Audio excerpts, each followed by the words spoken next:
What's going on, everybody? Welcome to another episode of Save the Date. I'm one of your hosts, Heath. Yo, what's good, everybody? It's Jamie. How y'all feeling? How y'all doing? Are y'all blessed assurance? Are y'all feeling divine? What a foretaste of glory Glory divine. of the dating divine. Guys, check us out on Instagram, YouTube, TikTok at Save the Date Now. Welcome to the summer, guys. Welcome to the summer. We're here in New York City, and New York City is buzzing with life due to a lot of Heath. factors. Yes, Mom Donnie, 6 months, lowest crime rate in the recorded history.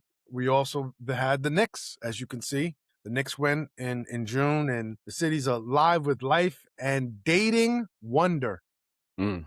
Dating wonder. Plenty of dating wonder and opportunity, but it also makes you think about the dating slumber, how bad dating can be. So just as exciting as we are for the Knicks and for the way people came out, they identified their third spaces and started to connect and date. I saw, Instagrams where people said they got people's numbers. It was remarkable for meeting people, for finally breaking what some would argue is the chokehold COVID shutdowns had on our psyche and our outside time. The Knicks revived it. But as I said before, as much as and great as dating can be, there's also the problems with dating that we've enumerated on this podcast for quite some time. And also, we've highlighted how it's not just bad dynamics. Sometimes there's bad actors. There are people who are just moving with malicious intent, or sometimes a naivete, or even worse, an unexamined life, and they're taking out their issues on other people's bodies, to quote Dr. Regina Langley. And we want to talk about today why good people, people who are earnest, people who are honest, people who are intentional, people who are communicative, people who are showing up with all intent of meeting, listening, and learning to love themselves and someone, get into bad dating. So we're just going to touch base on a couple of points today regarding that. Why are good people end up in bad dating? And this episode for me is important because so much of what I've encountered personally, whether it's through conversations with friends or my own personal dating history, is you are really vulnerable when you're taking that risk to couple, when you're searching for your person or that right situation. And we sometimes forget that in taking these risks and in meeting new people, sometimes trying to befriend strangers or, make mates out of strangers, how hazardous it can be, how laborious it is, and how unrewarding the process can be at times. I mean, you go through long stretches where you feel unrewarded and you feel slighted and even attacked. Now, I'm not saying people do get attacked. I'm talking about how you feel. So with that said, let's kind of get into our first point, which is too many people are dating from depletion and not readiness. They are starting from a space of already being overtaxed, overburdened, and feeling unrewarded. And they decide to keep going, pushing through the sludge of the dating landscape, because what I want, what I'm trying to manifest, and what I'm trying to forge with another individual is just that important to me in this particular time of my life. And we're not here to judge anyone on what they should or shouldn't do, but it's a reality. Many of us are burnt out and exhausted, still showing up, still trying to connect, still trying to swipe, still trying to text, still trying to FaceTime. And obviously for some of us who go through all those, still trying to meet and mate. And we want to identify this because it's hard to feel and be depleted and tell yourself it's okay to rest. It's okay to bow out. It's okay to say, you know what? I may need to take some time for myself, because many of us are consumed with what we want and the outcomes we're trying to engineer. We feel if we take any time off the board, that's time that's forever lost. And if I continue to lose time, my plans, my schedule, and my vision board is just going to collapse. It's game over. And one of the metaphors I want people to think about is look at the Knicks. Jalen Brunson didn't play every minute of the game. Cat didn't play every minute of the game. There's times where you got to take a rest, take some Gatorade, and recuperate before you go back out on the court. And it doesn't mean the game is lost when you're not playing. Some scores may change, some dynamics may change, but it doesn't mean that you personally are going to lose. Yeah, that's an interesting concept because, like you said, I mean, it seems like people are trying to fast track to that outcome of title or relationship or marriage or whatever that end goal is. And there's not a lot of consideration for the time it really takes to build a viable connection. You know what I mean? Like to your point, a lot of people are already starting at being burnt out. Yes. So you're meeting new people and you're trying to go out on dates and you're trying to be interested and keep the spark, the momentum going. But when you're already burnt out and you're tired, it just becomes more work. And we all know, if we were to make this analogous to work, right? When you go out partying on a Tuesday night and you try to come in early Wednesday morning and get your work done, it doesn't work. There's some speedballs are still speeding. But it just doesn't work. And I think to your point, what you're saying is, I think that was a great metaphor you used with the Knicks or just playing basketball or a sport. Like, you can't play every minute of the game and think you're going to be able to bring your best self. And I would even take that further to say a lot of us are playing not at our best self. Yeah, we're not even prepared for the game the minutes we are playing. Like you said, because one, we're already burnt out. And then two, some of us, to one of our previous episodes, live in the fantasy of, well, I'm a nice person, or I have this, I bring this to the table. And it's like, yeah, you may have those things on paper and those things may look great on paper, but in the execution of putting it together with someone else, you start to, things about flaws start to get exposed because people are mirrors, right? So when you're talking to someone, you're getting to know someone and they remind you like, you keep cutting me off when I'm talking. And in your mind, you're just like, well, I'm just in the midst of the conversation. We're going back and forth, but you don't realize that the nuance of cutting them off is what's leaving a sour taste in it. It's not the back and forth. It's the fact that you're not allowing them to finish sentences or to finish thoughts. And then they're like, does this person really like me? Because they keep cutting me off. So you're not operating at your most optimal self when you're just trying to keep going just to get to that finish line. Because you want to engineer it quick. I remember meeting a guy almost a year ago in barbershop. He was from Toronto and he was saying how his girlfriend at the time was a real estate agent. And he was just saying how dating in New York City at the time was weird because of the cost of living and the high rents. What typically happen is you go on one date. Oh, it goes great. Cool. Second date, that's even better. Third date, end of the third date, you're getting hit up like, hey, we get along, right? We're cool, right? You like me, I like you. You like Finding Nemo, I like Searching for Dory. How about we go half on this rent? How about we figure it out and let's start living together and find a way to engineer and move our way into being together? And that's the crazy thing about all of this that I think we need to seriously consider. How is it that we're finding our ways into coupling or these arrangements of coupling just based on these dynamics of desperation and forcing ourselves to say out of desperation or out of need, and I get it's legitimate need. The cost of living in New York is crazy. So it's going to be a legitimate need sometimes to say, hey, listen, I like you, you like me. Like the old Barney song goes, let's go live together. Yeah. Because right now, I can split that $5,000 rent, $2,500, and we can still have a decent place to live in a one-bedroom apartment in a safe neighborhood. That's a real need here in New York City.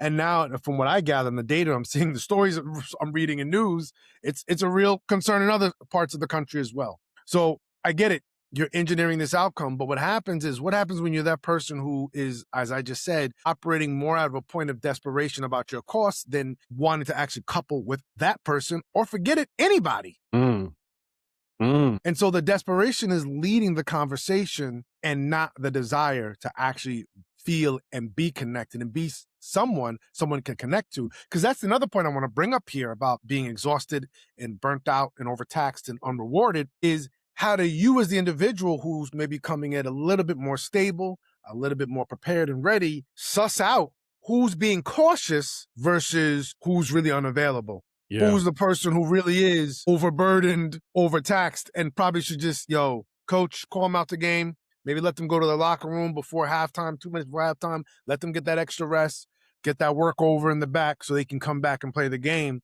versus someone who's just like, listen, I'm just trying to be measured and a little bit more cautious because I've had my heart broken. I'm ready to be in the game, but Wimby done tripped me up 1 or 2 times, so I can't keep hitting my knees on this court like that. So I got to play smart. Yeah. See, I always feel like it shows up that emotional unavailability in like subtle ways, right? So you'll have somebody who's inconsistent with their communication, or they may be low effort, or I remember we talked about they may like how you make them feel, but they don't necessarily have any real interest in you. Stuff like that. You know what I mean? They have that avoidant behavior. anytime, like they love, listen, man, I got to raise my hand the highest on this one because I remember someone telling me, this was years ago before I even got married. They were like, when I'm around you, I feel like the only person in the world. Mm, But when I'm not with you, I feel like it's out of sight, out of mind. And it's that kind of what can come off as avoidant behavior, right? Because when I'm with you, you do everything to make me feel special. mhm, But mhm, when I'm not with you, it's not like you reach out and you check on me to make sure I'm good. And to them, it looks like you're hedging bets. mhm, mhm, You know what I mean? Like you get close to me when I'm with you and then you pull back or you get mhm, busy or all of a mhm, sudden you become hard to read or elusive or things like that when I'm not with you. So I feel like that emotional unavailability starts showing up subtly like mhm. that. Yeah. I also think the one thing someone who's cautious is going to be is consistent. It Hmm. just may not be at the intensity you desire or seeking. So you're learning to modulate to find the wavelength you guys can connect at. But even as you're struggling with that wavelength modulation, finding the right frequency, you at least have consistency. And that is very telling about somebody who is emotionally available and cautious versus someone who's just completely emotionally unavailable. You're going to see a lot more happen with the person who's emotionally unavailable on their timetable with Hmm. their capricious whims when they want to see you, when it's convenient for them. Jay has a great phrase. People will think a situation's good because they're good. And you'll see more and feel more of that with that person. Rather, the cautious person, you'll just be like, oh, damn, I really was hoping we can get together again. You know what? Let's just, we met this week. Let's give it to the weekend and we ain't got to do 6 dates in 3 days. Right. That's like an Adam Sandler movie. 6 dates in 3 days. It doesn't have to be that. We saw each other Monday night for some drinks and dinner. Saturday, we're going to go to the escape room, do dinner. That's good enough. Where some people are like, damn, I'd love to see them again on Thursday and Saturday. Or, and then Sunday, I do brunch. I'd love to meet you, my friends. Like, yo, woo, calm. And like, listen, right? I think you and I both, or most people would appreciate someone's having a strong desire to see you a lot. Yes. However, they have to be aware that if it doesn't happen, it doesn't mean you don't like them the same way. It doesn't Yeah. mean that there's no momentum in what y'all are building.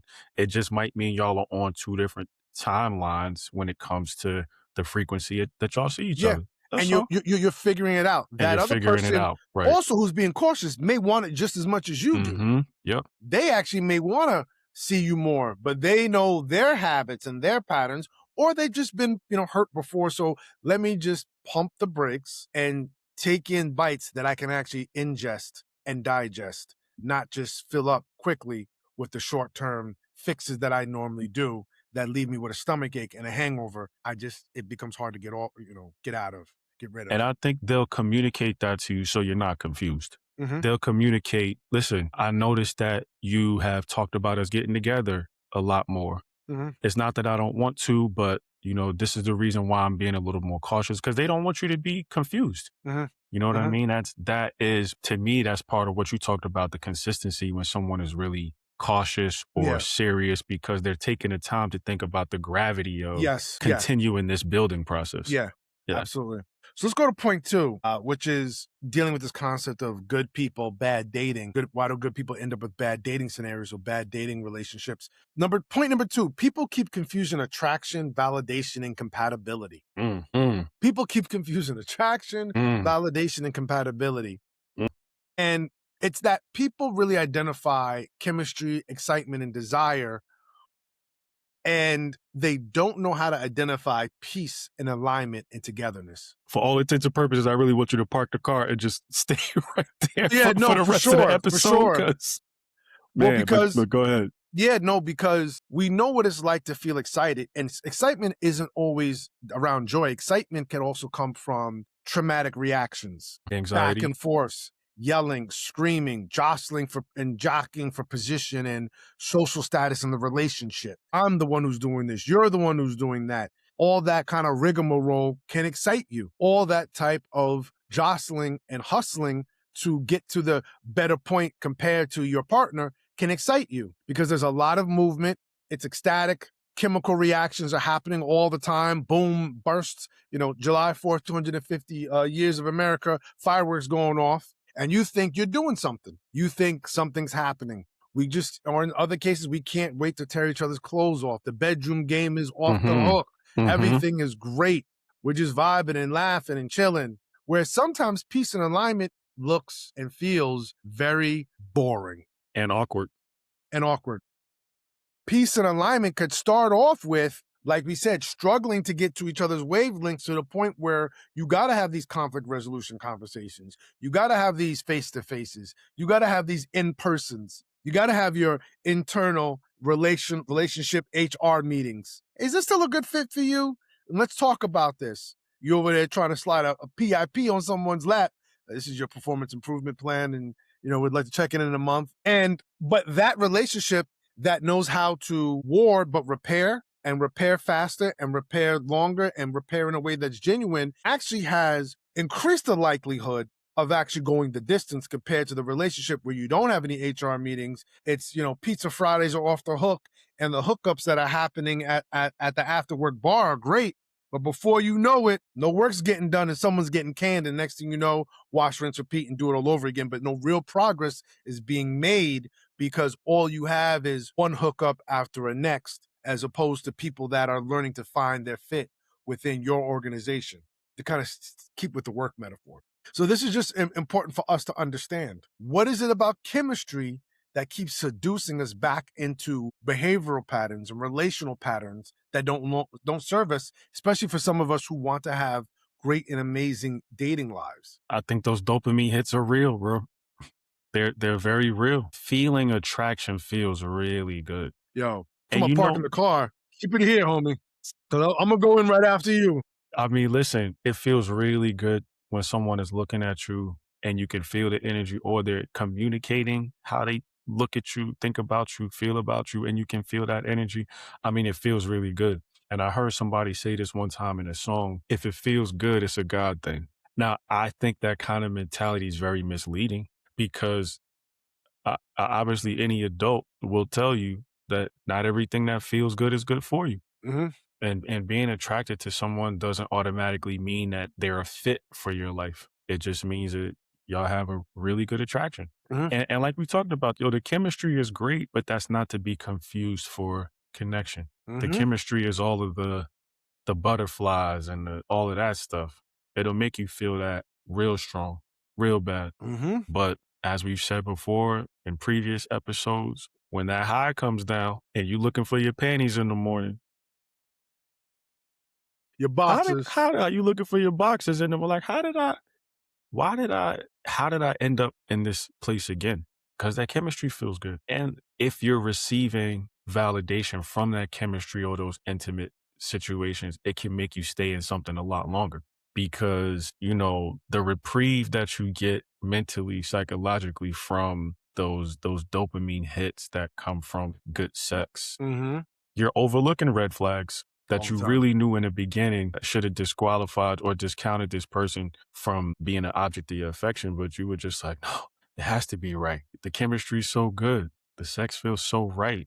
Everything feels so good. Mm-hmm. Those feelings they get you in trouble, man. Absolutely. And the reason I wanted to park the car here is because I will tell you firsthand, as a man, ain't nothing like a woman's attention. Mm-hmm. Yeah, we can talk about sexual attention, but there's a way that a woman could move with you when she's interested in you, the way she talks to you, the way she regales you with her presence, Mm-hmm. her words, her scent, her eyes, her hair, her body language. Mm-hmm. That attention can keep you enthralled for days, months. On end. Mm-hmm. Start in June, you look up, it's February. The next, obviously the following year. And Yep. like, yo. And I'm still pining for that attention. And I'm pining for that attention, And that attention is addictive for many of us because we didn't receive it in childhood. Mm-hmm. It's addictive for some of us because we're living in a climate of just uncertainty and doom scroll after doom scroll. If it's not the current presidential administration, then it's the super El Nino. If it's not the super El Nino, it's, issues that are happening globally. If it's not geopolitics, it's whatever may be happening in your own personal, your own life. There's so much uncertainty that continues to challenge us and leave us feeling listless and lost, that when someone's giving you attention and you found that click, similar to what you saw during everyone being outside during the Knicks run, it was just a high of people just binding together and feeling great. That scene where they were playing somewhere in New York City, New York, by, Alicia Keys. Yeah, Empire State of Mind. Yep. Empire State of Mind. And people were singing after the Knicks won. Everyone's singing together. Amazing. Goosebumps. Even the Goosebumps had goosebumps. And when you're in that zone and you still got to go back to that crappy apartment, you still got to go back to that over here that maybe you have in your own world, that attention is going to mean something else. That woman who was vibing on you while y'all were talking about the Knicks, that's something else. That guy who was giving you that attention, that's something else. That's a very apt word, the high, high, because I feel like that's what people chase. A lot of people chase the high of being chosen, not necessarily of finding a good fit for them. Yeah. And this is what I was saying before, is like they'll come back to the well because they like how the water tastes, but they're not thinking about pouring into the well. They're not doing anything to preserve the well. Yeah. The sustainability of the aquifer that you're drawing from. Right. They're not pouring into that at all. Yeah. Oh, They're not we got to thinking do about this. replenishing. Yeah.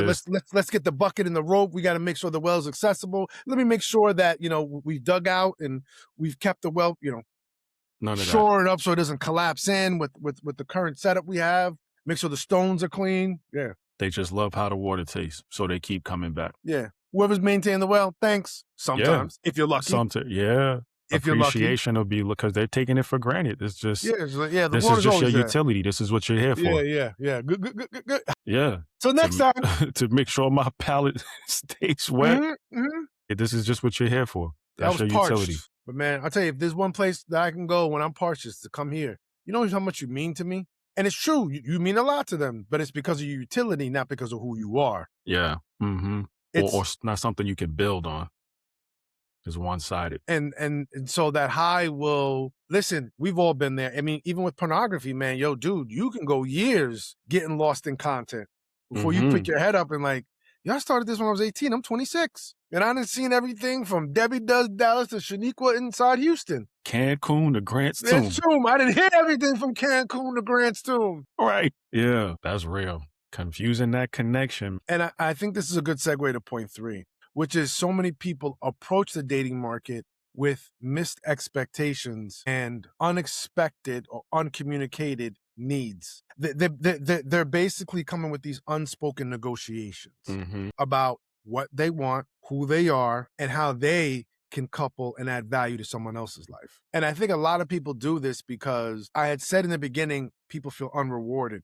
But the truth is, for some people, hiding themselves is reward because I fit in and I can be accepted. If I never truly communicate what I want and I present only what I think you want and signal to you what you want, I'll eventually get what I want. I'll get what I want.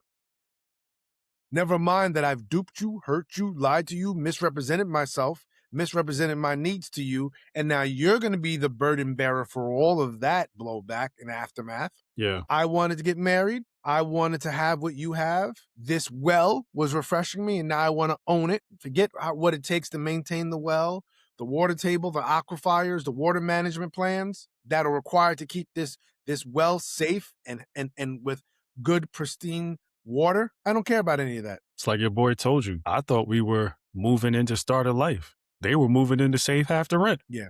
So for those who don't know, I have a very close friend of mine who, when I first met him, I was, very religious and in the Baptist church and thriving and growing. And I would talk about not wanting to, saving myself from marriage, abstinence, not wanting to get married, not wanting to move in with somebody until I got married. And he would say, yeah, I don't believe with people moving in before they're married. And I would say, why? Even though he wasn't as, religious as me, he says, because I've noticed that when people move in before they're married, before there's an agreement, spiritual agreement, a covenant, or even a legal contract there, one person, it moves in thinking this is a step towards marriage. The other person says, great, now I get half the rent. And they'll say it because you'll talk to one person at the house, one part, oh man, this is great. Yeah, things are really coming together for us. And one person's talking about, this is just another step forward in our relationship. I'm so excited to be here. Once we have this place, we're going to have you guys over. And truth be told, I think some things maybe happen. They'll whisper to you like, I've been hearing, my friends have been telling me he's been looking at rings, and our friends have been telling me she's been talking about moving here more permanently and doing this and doing that. You go to the other person, yo, man, this is great, dude. This is like what I needed because, with this new job and everything, now that, we're splitting the rent, what I can actually do now is finally start putting that money towards those half marathons, those marathons. I want to get myself a running coach. And you don't hear anything about the relationship outside of half the rent. The relationship stopped at half the rent. And after that, it just became all about them. and what they wanted and what they were getting now because of how they can maneuver in their own life, not their lives together. So some people purposefully under communicate. And I'm emphasizing under communicate because under communication is almost worse than non communication. Because Tell you with just non, enough. yeah, I can tell you just enough or what you want to hear, or not enough to control and manipulate the conversations and the relationship dynamic so that it's on terms that work for what I want and what I need. Yeah. Like a cattle prod that's moving the cattle closer to the line towards the slaughter. And that's happening with a lot of us in these relationships because we're sometimes accepting the under communication because of what we want. Mm-hmm. So we almost enter this toxic dynamic of, I know this person or feel this person isn't being upfront with me. My spider senses are spider sensing. Tingling. Tingling, baby. Go ahead, daddy. You're tingling, baby. Break down. For But real. all jokes aside, they're tingling. But because I enjoy what we have, I start performing. Mm-hmm. To ignore my tingle, to ignore what my spirit is telling me is not good for me because I finally have something that actually somewhat works for me, and somewhat works for me is better than what actually working for me because I don't trust that my life is going to work out for me the way that I envision or want it, and the risk is too great. So I'll take the crumbs that fall off the plate rather than having the meal that's been prepared on the table for me.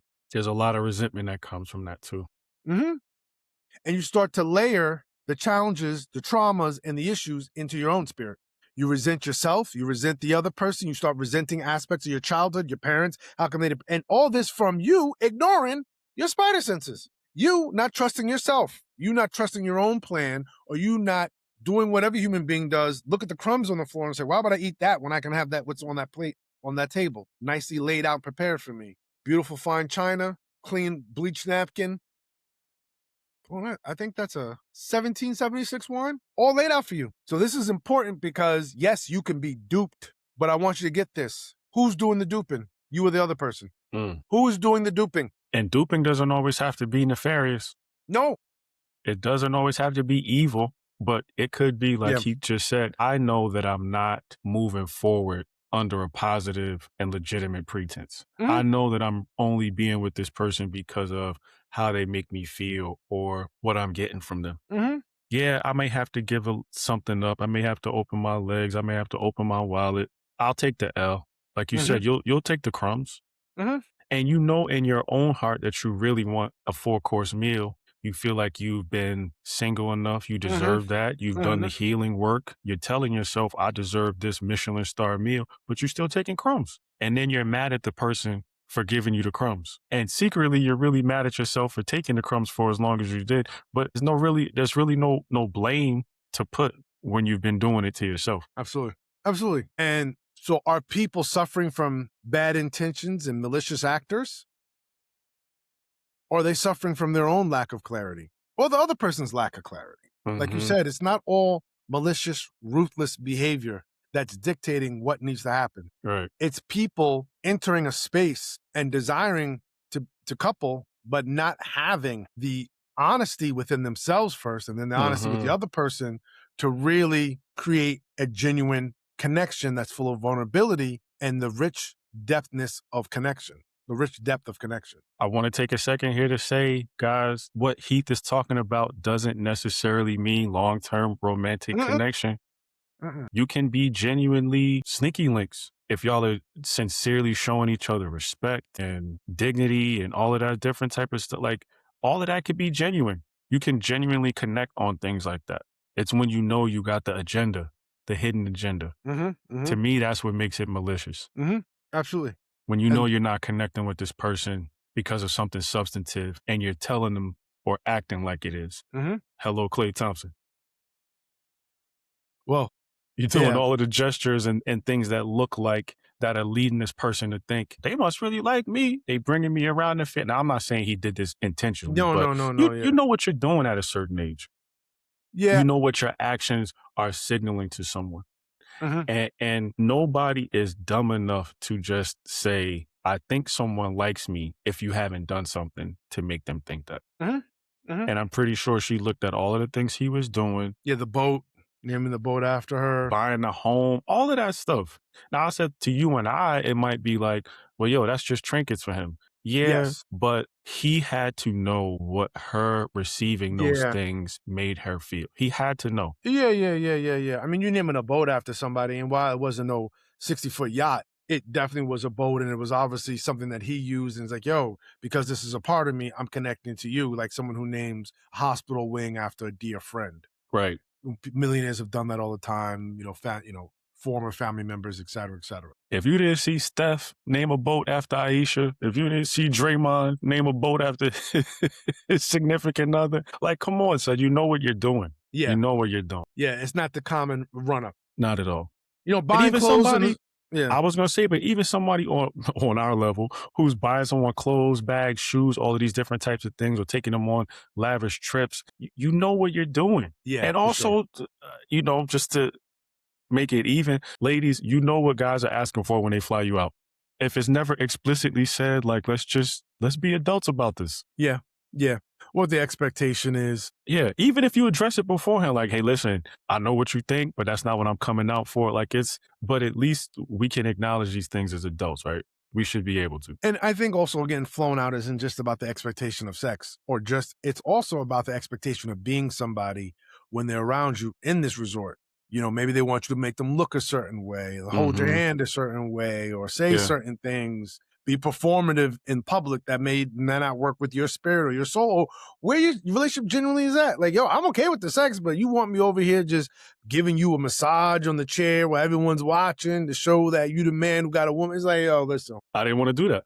Yeah, I didn't want to do that. I was okay with having a place to stay and getting And some D at night. exactly. I was okay with the buns, But I actually want to do my own solo excursions during the day. So I yeah, can't have you, don't tie me down. yeah, exactly. But you want me by the pool so you can, watch, watch ESPN on your iPad, and it's like, yo, I'd rather get on the ATVs. I'd rather do some, parasailing. No, I didn't bring you out here for all that. It's like, all right, now, come on. You got the buns, you got the burn, you got the top, you got the box. How much more do you want? That's the hidden agenda stuff. But it's like, Yeah. yo, y'all, this is the reason why communication is so important. At every level, communication is important, whether it's for something transactional, whether it's for something Yes. substantive. What are you getting? Communicate these Yes. things, guys. It alleviates a whole lot of unnecessary pressure. Pain. It alleviates a whole lot of unnecessary pain, aggravation, and annoyance. Everybody knows where they stand. Everybody knows what they're here for, and we can act accordingly. Yeah. We can But all the move forward secrets and together. yeah, the hidden agendas, all of this secret needs and unspoken, expectations. I was expecting you to pay for the date, and just communicate this stuff. Yeah. Guys, and on that note, we just want to say, we get it. Dating's hard. We always talk about this on our TikTok. Dating sucks. It can be whack. It could be annoying and downright soul crushing. But one of the biggest things we'll say that will be a guiding light through the dark forest of this landscape is communication. With yourself, clarity, talking to yourself, figuring out for yourself what you want and what you're willing to do to get it. And then number two, being an open-minded listener to the person you're meeting to see if you, can communicate with them, they can communicate with you, and then make a decision.